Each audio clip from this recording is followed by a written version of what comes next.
রিকশা মামা দেবার যাবা? না যাবো না, মন ভালো নাই। কি বাসায় কি বউয়ের সাথে ঝগড়া করছো মনে হয়? আজব ব্যাপার, আপনি বুঝলেন কেমনে? বিয়ে করে যে এত যন্ত্রণা, জানলে জীবনেও বিয়ে করবো। চলেন বুঝলেন, আমি আপনার ভাড়া বাড়াই দিব।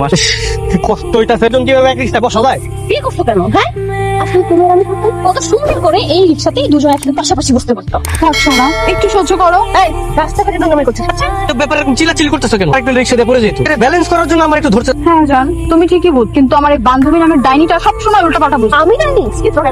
আরে আরে কি করতেছো তুমি? আরে থামো ভাই, থাম। আরে থামেন। যেইখানে যাই সেইখানে বিয়ে নেওয়া অশান্তি। আমার একটা বউ সেইখানে অশান্তি, মামা আপনার দুইটা বউ সেইখানে অশান্তি। আজকে এই জীবনে আমরা আর কেউ রাখবো না, আজকে আমরা সবাই মরে যাবো। আমরা তো শান্তিতে আছি, আর সব অশান্তি দূর করে দিব। সামনে যে গাড়ি পাবো চাকা হামদা দিয়ে আজকে মরে যাবো। আরে মামা কি উল্টা পাল্টা মামা কি করছে? আরে কোনো থামি না।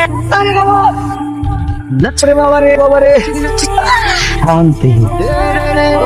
আমার উপর রিক্সা পড়ছে, আমাকে না ধরে ওকে নিয়ে পড়ে আছে।